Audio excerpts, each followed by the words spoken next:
नमस्कार दोस्तों, आज हम नवरात्र के दूसरे दिन माता ब्रह्मचारिणी की कथा सुनाते हैं। माँ दुर्गा की नवशक्ति का दूसरा स्वरूप ब्रह्मचारिणी का है। माँ दुर्गा का यह स्वरूप भक्तों को सिद्धि को अनंत फल देने वाला है। इनकी उपासना से तप, त्याग, वैराग्य, सदाचार और संयम की वृद्धि होती है। ब्रह्मचारिणी का अर्थ तप की चारिणी यानी तप का आचरण करने वाले। देवी का यह रूप पूर्ण ज्योतिर्मय और अत्यंत भव्य है। इस देवी के दाएं हाथ में जप की माला है और बाएं हाथ में यह कमंडल धारण किए। पूर्व जन्म में इस देवी ने हिमालय के घर पुत्री रूप में जन्म लिया था और नारद जी के उपदेश से भगवान शंकर को पति के रूप प्राप्त करने के लिए घोर तपस्या की थी। इस कठिन तपस्या के कारण इन्हें तपस्यारिणी अर्थात ब्रह्मचारिणी नाम से भी अभिहित किया गया है। 1000 वर्ष तक इन्होंने केवल फल फूल खाकर बिताए और 100 वर्षों तक केवल जमीन पर रहकर शाक पर निर्वाह किया। कुछ दिनों तक कठिन उपवास रखे और खुले आकाश के नीचे वर्षा और धूप के घोर कष्ट सहे।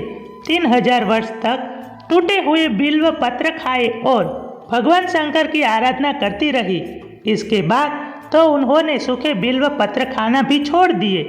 कई हजार वर्षों तक निर्जल और निराहार रहकर तपस्या करती रही। यह तुम ही से ही संभव थी। तुम्हारी मनोकामना परिपूर्ण होगी और भगवान चंद्रमौल शिव जी तुम्हें पति रूप में प्राप्त होंगे। अब तपस्या छोड़कर घर लौट जाओ। जल्द ही तुम्हारे पिता तुम्हें बुलाने आ रहे हैं। इस देवी की कथा का सार यह है कि जीवन के कठिन संघर्षों में भी मन विचलित नहीं होना चाहिए। माँ ब्रह्मचारिणी देवी की कृपा से सर्व सिद्धि प्राप्त होती है। दुर्गा पूजा के दूसरे दिन देवी की इस स्वरूप की उपासना की जाती है। माँ दुर्गा का यह स्वरूप भक्तों को सिद्धि और अत्यंत फल देने वाला है। इनकी उपासना से मनुष्य में तप, त्याग, वैराग्य, सदाचार, संयम की वृद्धि होती है। जीवन में कठिन संघर्षों में भी इनका कर्तव्य पथ से विचलित नहीं होता। माँ ब्रह्मचारिणी देवी की कृपा से उसे सर्वत्र सिद्धि और विजय की प्राप्ति होती है। दुर्गा पूजा के दूसरे दिन ही इनकी स्वरूप की उपासना की जाती है। इस दिन साधक का मन स्वाधिष्ठान चक्र में शिथिल होता है। इस चक्र में अव्यवस्थित मनमाला योगी उनकी कृपा और भक्ति प्राप्त करता है। इस दिन ऐसी कन्या का पूजन किया जाता है कि जिनका विवाह तय हो गया हो लेकिन अभी शादी नहीं हुई है। इन्हें अपने घर बुलाकर पूजन के पश्चात भोजन करवाकर वस्त्र, पात्र आदि भेंट किए जाते हैं। माँ भगवती को नवरात्र के दूसरे दिन चीनी का भोग लगाना चाहिए। माँ को शक्कर अति प्रिय है। ब्राह्मण को दान में भी चीनी ही देनी चाहिए। मान्यता है कि ऐसा करने से मनुष्य दीर्घायुष्य होता है। देवी ब्रह्मचारिणी की पूजा करते समय सबसे पहले हाथ में एक पुष्प ले और उनका ध्यान धरे। प्रार्थना करते हुए यह श्लोक अवश्य पढ़े।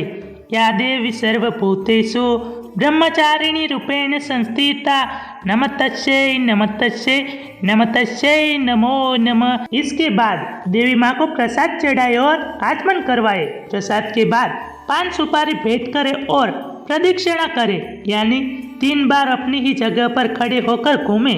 प्रदक्षिणा के बाद विक कपूर मिलाकर देवी की आरती करे। इन सब के बाद क्षमा प्रार्थना करे और प्रसाद बांट दे। प्रत्येक सर्वधारण के लिए आराधना योग्य यह श्लोक सरल और स्पष्ट है।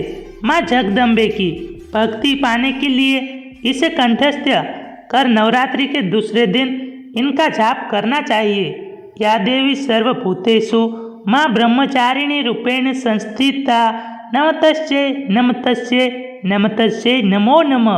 अर्थ, हे माँ सर्वत्र विराजमान और ब्रह्मचारिणी के रूप में प्रसिद्ध अम्बे, आपको मेरा बार बार प्रणाम है। माँ, मैं आपको बारंबार प्रणाम करता हूँ। ब्रह्मचारिणी देवी की पूजा नवरात्रि के दूसरे दिन इसी तरह की जाती है। देवी ब्रह्मचारिणी का स्वरूप ज्योतिर्मय है। ये माँ दुर्गा की 9 शक्तियों में दूसरी शक्ति है। तपस्चारिणी, अर्पणा और उमा इनके अन्य नाम है। इनकी पूजा करने से भी काम पूरे हो जाते हैं, रुकावटें दूर हो जाती है और विजय की प्राप्ति होती है। इसके उजाला हर तरह की परेशानियां भी खत्म कर देते हैं। देवी ब्रह्मचारिणी की पूजा करने से तप, त्याग, वैराग्य, सदाचार, संयम की वृद्धि होती है।